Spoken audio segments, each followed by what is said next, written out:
आज का अवसर बहुत ही एक यादगार का अवसर बनने वाला है। इस अवसर पर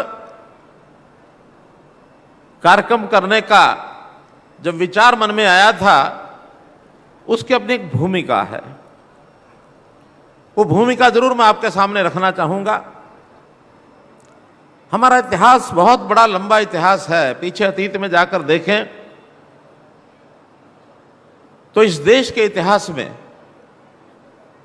समाज भी अलग अलग प्रकार से और उसका रहन सहन हमको देखने को मिलता है। उनका मार्गदर्शन करने के लिए संत समाज की भी अपनी भूमिका रही है।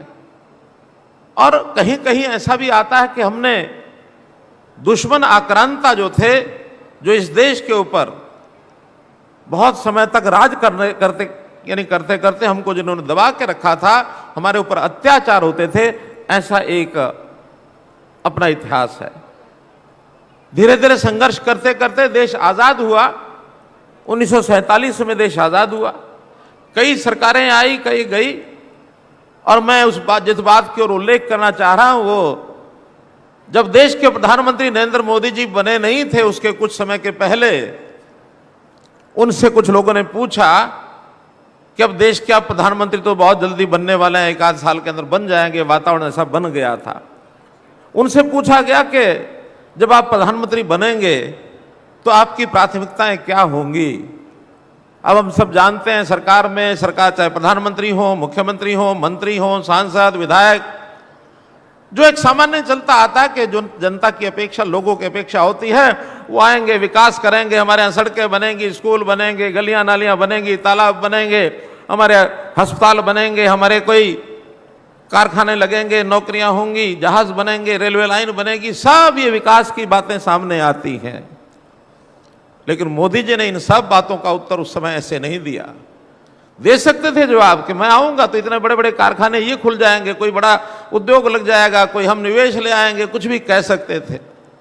लेकिन उन्होंने कहा, देखिए मेरी जो कौम है, मोदी जी की कौम, कोई जाति के नाते से नहीं कहा उन्होंने।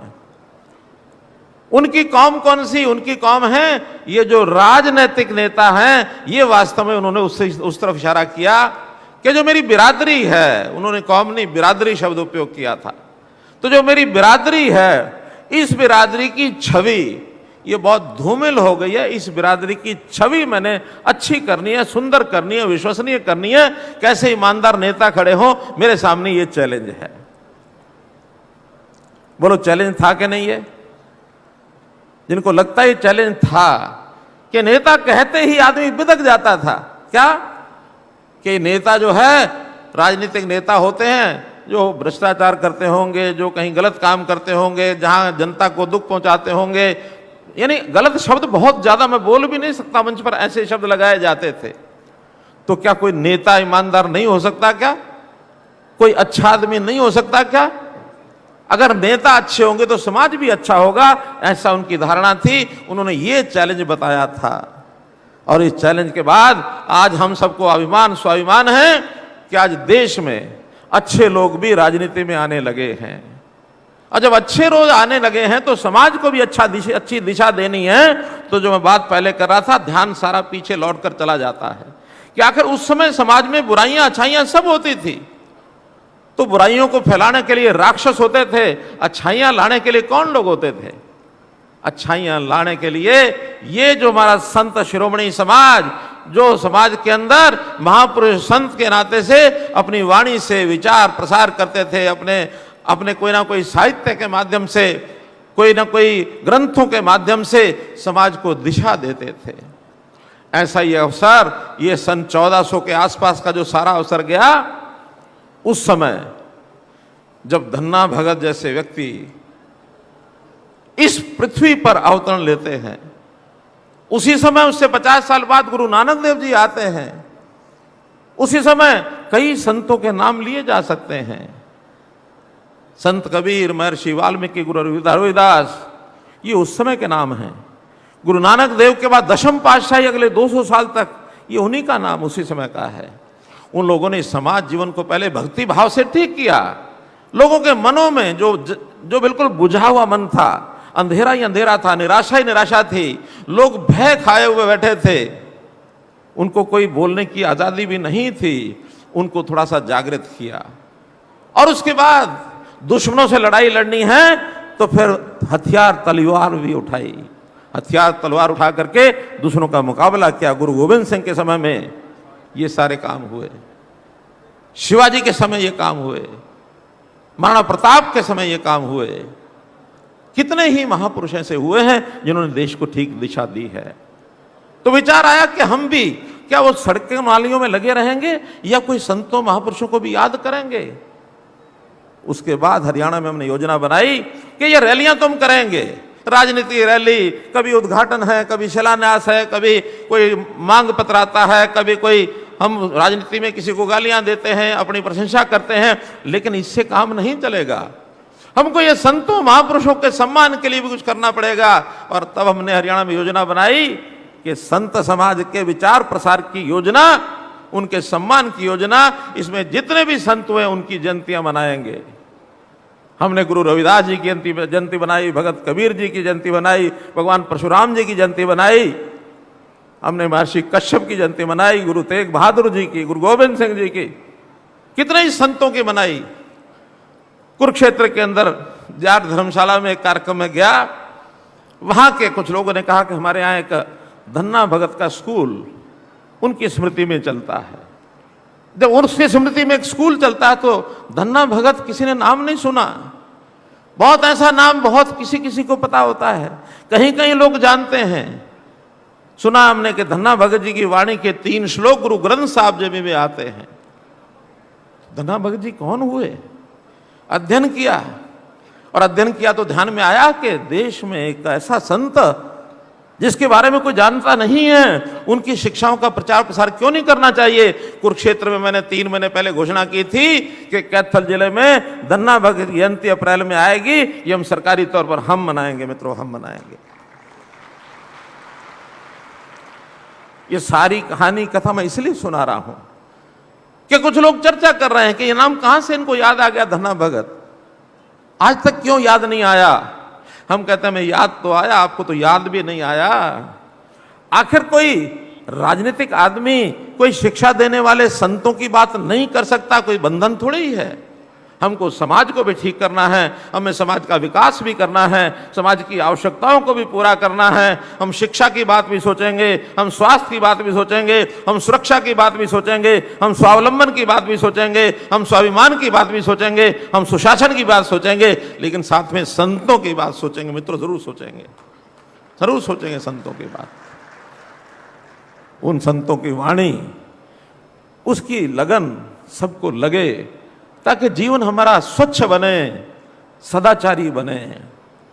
आज होड़ लगी है, ये इनके इन प्रकार कैसे भी सब सीमाएं तोड़ करके और आदमी कैसे अपना घर भर ले।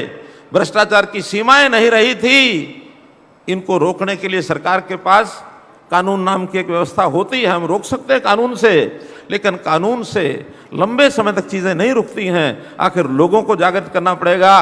क्या लोगों को जागृत करना पड़ेगा कि भाई जो आपसे गरीब है उसकी सेवा करो, जो पिछड़ गया उसकी सेवा करो। सरकार भी वैसे काम कर रही है। लोगों को कहो कि गलत बात की हामी न भरें, उस पर ठीक काम करें, कुरीतियां उसके खिलाफ लड़ाई लड़ो।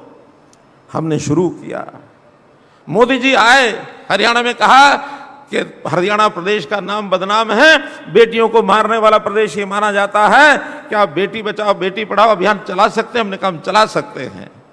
हमने बेटी बढ़ाओ बेटी पढ़ाओ बेटी बचाओ का अभियान चलाया। 2014 में ये जेंडर रेशो जो 851 थी, आज प्रसन्नता है मुझे बताते हुए वो 851 से बढ़कर के 923 हो गई मित्रों, 923 हो गई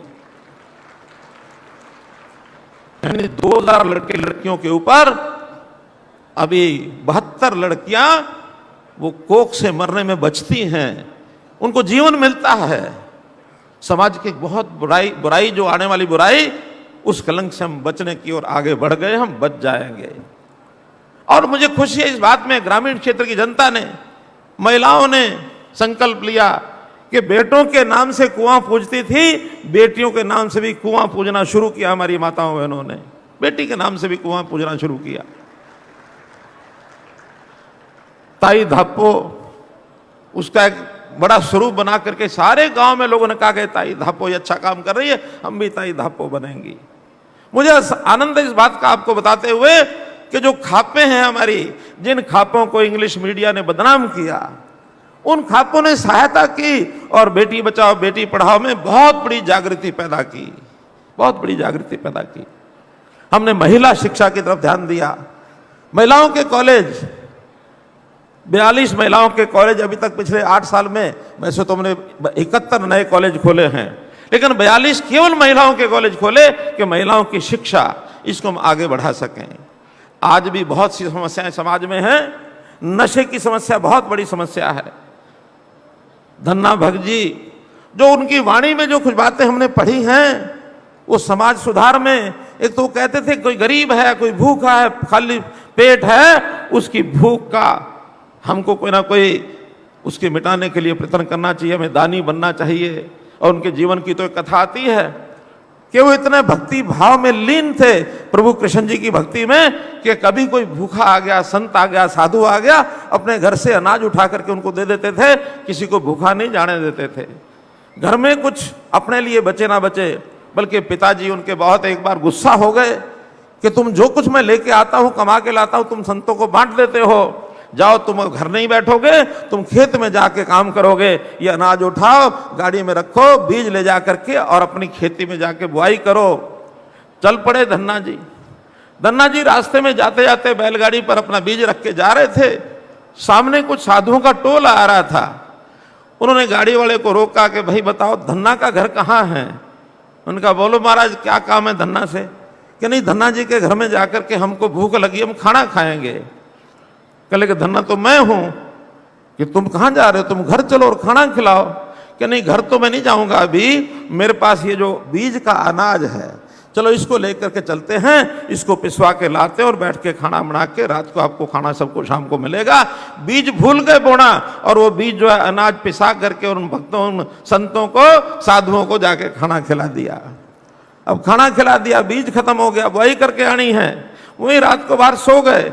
अगले दिन सुबह लोगों को दिखाने के लिए पिताजी की डांट ना पड़े, हल चलाना शुरू किया। रेत का टोकरा भर के और बीज की जगह रेत को डाल करके और ऐसा दिखाया जैसे मैं बुआई कर रहा हूं, और खेत में रेत बो के आ गए। शाम को पिताजी ने पूछा कि बुआई करा है? कि हाँ, मैं खेत में बो आया हूं सब कुछ। क्या बो के आया हूं? नहीं बताया। कि बीज नहीं, रेत बोया है। कैसे बताएं? क्योंकि रेत बोया था, झूठ तो बोलना था। बो दिया है, बो करके आ गया हूं। मस्त हो गए, ये भी मस्त, पिताजी मस्त, बाकी सब मस्त। कुछ दिन के बाद गांव के लोगों ने धन्ना जी के पिताजी को कहा कि इस बार तुम्हारी फसल बहुत बढ़िया है। कहले बढ़िया कैसे? जो ऐसे होती है वैसे इस बार रखने नहीं, इस बार तो बहुत अच्छा उस पर फल लगा है, बहुत अच्छे उसमें बीज हैं, बहुत अच्छा ही है। प्रशंसा की खूब। धन्ना भगत मनी मन मुस्कुरा भी रहे थे, परेशान भी हो रहे थे कि बीज तो बोया नहीं, रेत बोया है, कैसे फसल हो गई। जा करके उसने भी देखा तो लहलहाती फसल। रेत बोया हो भले ही, लेकिन कृपा भगवान की कि जिन संतों की सेवा की थी उसमें से उनको प्रताप हुआ और उस खेत के अंदर बिना बीज के भी फसल हुई। ये है धन्ना भगत की कहानी। ये है धन्ना भगत की कहानी। कितनी महान आत्मा रहे होंगे, कैसे लीन भक्ति में हो गए। मैं उनकी बात को इसलिए जोड़ रहा हूं। आज भी क्या समाज में ये धारणा नहीं बननी चाहिए कि गरीब की सेवा करो? हमने हरियाणा में गरीब परिवारों के सबकी सेवा करने के लिए परिवार पहचान बनाया। हमने कहा जो कम आय वाले परिवार हैं उनके घर में अन्न पहुंचना चाहिए। जो पहले राशन कार्ड बने हुए थे उसमें 12.5 लाख पिछले 3 महीने पहले नए राशन कार्ड जोड़े हैं, उनको दिए हैं। एक साथ 12.5 लाख कार्ड, ताकि अन्न सबको पहुंचे, कोई भूखा न रहे, किसी के परिवार का कोई व्यक्ति बीमार न रहे। बीमार हुआ तो उसका इलाज कराने के लिए घर पर बोझ ना पड़े। प्रधानमंत्री जी ने आयुष्मान भारत ये योजना चलाई, 5 लाख रुपए हर परिवार की सहायता। ये परिवार भी 15.5 लाख थे जब मोदी जी ने लिस्ट निकाली। हमें लगा ये भी कम है, हमारे और इसको आगे बढ़ाना चाहिए, और 13.5 लाख प्रदेश सरकार की ओर से जोड़ करके आयुष्मान भारत चिरायू हरियाणा 29 लाख कार्ड हमने किए। भाइयों बहनों, मैं इसलिए गिरा रहा हूं, ये सरकार आपकी वो सारे काम जो संतों ने बता रखे हैं, जो सीधे सत्य के मार्ग पर चलने वाले हैं, उन कामों में हमारा विश्वास है, उस नाते से हम कर रहे हैं। हमारी आलोचना भी बहुत होती है, बहुत आलोचना होती है, हमारे विपक्ष के लोग करते हैं, हमें कोई चिंता नहीं है। हमारे जिम्मे सेवा का काम लगा है, राजनीति में आकर के सेवा करना ये हमारा धर्म है, कभी कोई करता नहीं था। और एक नई बीमारी समाज के अंदर जो चली है उसके प्रति भी आगाह करूंगा। पिछले 8 साल से देख रहा हूं मैं, ये राजनीतिक लोग समाज को जातियों में बांटते हैं, कि जातियों में बांट करके ये जाति मेरी, ये तुम्हारी, ये इसकी, ये उसकी, इस प्रकार से चलते रहे हैं। हमने 2014 में संकल्प लिया था भाइयों बहनों कि हरियाणा हरियाणवी एक होकर के बनेगा। हरियाणा एक, हरियाणवी एक, जाति पाति से ऊपर उठेंगे। ये संतों की भी जाति पातियां तो थी ही सही, ऐसा नहीं कि नहीं थी, लेकिन कभी भी किसी संत ने किसी एक जाति का संत होकर के कभी भी चाल चलन नहीं किया। उनका व्यवहार सारे समाज को मानवता लेकर के चलता रहा। भगत कबीर, उनका एक दोहा हमने सुना है, कबीरा खड़े बाजार में, क्या आगे, कबीरा खड़ा बाजार में सबकी मांगे खैर, ना काऊ से दोस्ती ना काऊ से बैर। अब थे तो वो भी किसी एक समाज से पैदा हुए, लेकिन उन्होंने कभी भी, और मैं तो इतना प्रभावित हुआ इस वाणी से, मैंने जब भगत कबीर की जयंती पर गया था, मैंने उसी दिन घोषणा की कि मेरे घर का नाम भगत कबीर कुटीर रहेगा, और उसी दिन बोर्ड लग गया था भगत कबीर कुटीर का, उसी दिन का। संत धन्ना भगत हुए होंगे किसी जाति के अंदर पैदा, लेकिन जाति के संत नहीं हैं, वो सारे समाज के संत हैं। उन्होंने भी गुरुवाणी में जो कुछ लिखा है, उस गुरुवाणी में लिखा हुआ मैं आपको पढ़ के अगर सुनाऊं तो आपको ध्यान में आएगा। गुरु ग्रंथ साहब जी ने लिखा है, जोत समाई समाणी जाके अछली प्रभु पहचानया। उनका जिसके जीवन में प्रकाश होता है उसी को प्रभु की पहचान हो जाती है, जिसके जीवन में प्रकाश होता है उसी को प्रभु की पहचान हो जाती है। आगे लिखता है, धन्य धन पाया धरणीधर, धन्य धन पाया धरणीधर, मिली जन संत समाण्या। धन्ना भगत कहते हैं कि उनका प्रभु से मिलन हुआ है, जो सृष्टि पालक प्रभु हैं, उनका जो मिलन हुआ है, संत संगति को पाकर प्रभु के साथ वो आत्मसात हो गए हैं। यानी कितना बड़ा विचार उनका। ऐसे संत को भुला बैठे, तो ऐसे संत को भुलाना नहीं है। हमने उनके जीवन को शिक्षा लेते हुए, और चाहे वो हैं चाहे उनके समय के और संत हुए हैं। मैं बताया कि 50 साल के बाद गुरु नानक देव जी भी हुए हैं। इस क्षेत्र में, इलाके में गुरु नानक देव जी की वाणी का भी बड़ा प्रसार है। गुरु नानक देव जी ने 3 शब्द हमको दिए थे।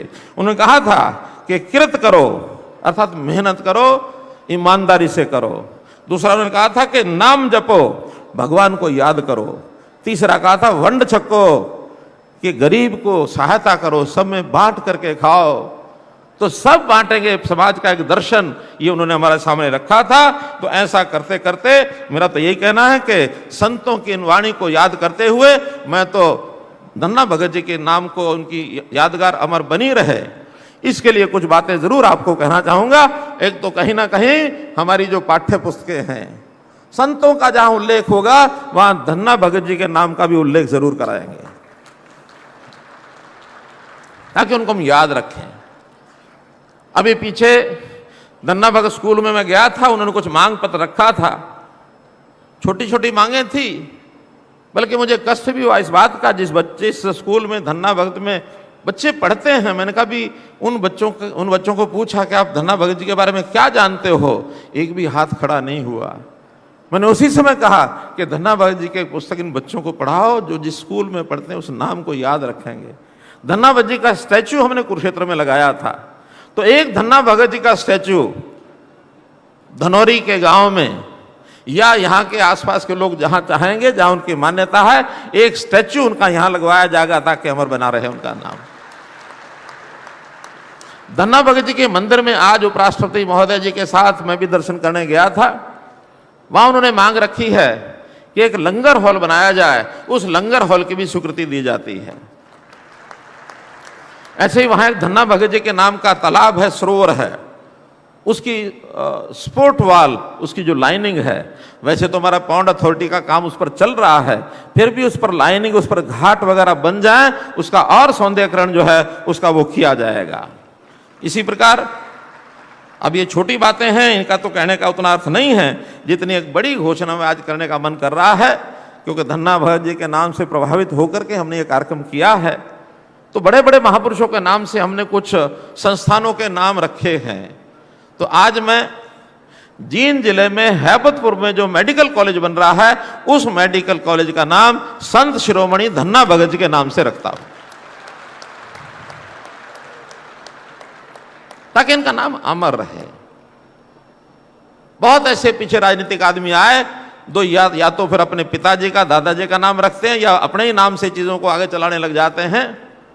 लेकिन हम कहते हैं कि जिन्होंने बहुत समाज के लिए किया, अनाम जो हैं, ऐसे अनसंग हीरो जिनको कह सकते हैं, ऐसे लोगों को याद रखो। हमने इससे पहले भी एक यूनिवर्सिटी का नाम महर्षि वाल्मीकि यूनिवर्सिटी नाम रखा, एक यूनिवर्सिटी का नाम भगवान विश्वकर्मा के नाम से हमने वो रखा, एक यूनिवर्सिटी का नाम पंडित दीनदयाल उपाध्याय के नाम से रखा।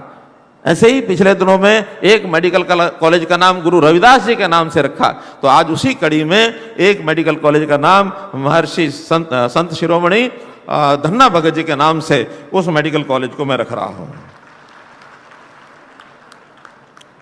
कुछ गांव की मांगे भी मुझे दी गई हैं, हालांकि आसपास के इलाके की भी मांगे आई हैं, क्योंकि यहाँ तो जन समाज केवल गांव का नहीं, आसपास के गांव से या विधानसभाओं से भी आया है, कई जिलों से भी आया है।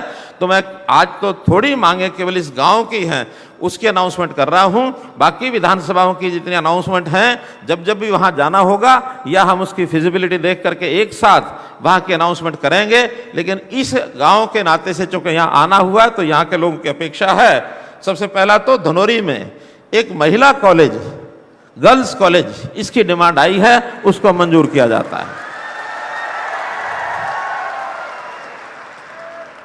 इसी प्रकार यहां पर पीने के पानी की एक कठिनाई है। पानी की सप्लाई शायद कहीं दूसरी साइड से होती होगी, लेकिन सप्लाई भाखड़ा नहर से हो जाए, यहाँ की मांग है, इसकी सप्लाई भाखड़ा नहर से की जाएगी। इस गांव में सीवरेज और गंदा पानी की निकासी, इस काम को भी, क्योंकि महाग्राम है, इसलिए यहां का सीवरेज और पानी की निकासी की व्यवस्था ये भी की जाएगी। यहां की गांव में एक कम्युनिटी हॉल और एक लाइब्रेरी हॉल, ये दोनों भी मंजूर किए जाते हैं।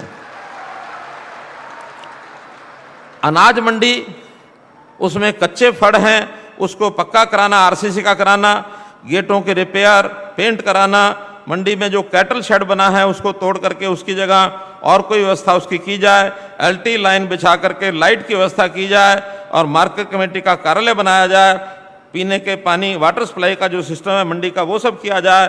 इसके लिए 7 करोड़ रुपया मंजूर किया जाता है।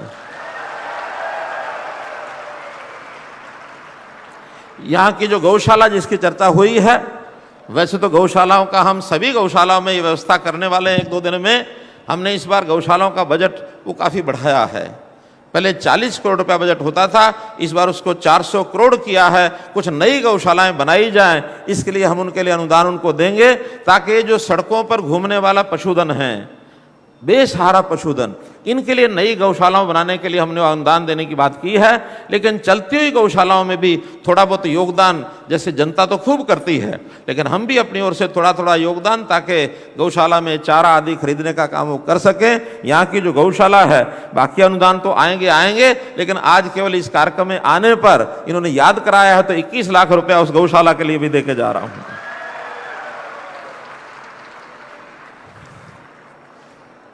मित्रों, मन में भाव यही है कि काम करते रहो, काम करते हुए आगे बढ़ें। कर्मण्येवाधिकारस्ते मा फलेषु कदाचन, भगवान कृष्ण ने ये गीता का उपदेश कुरुक्षेत्र में दिया था।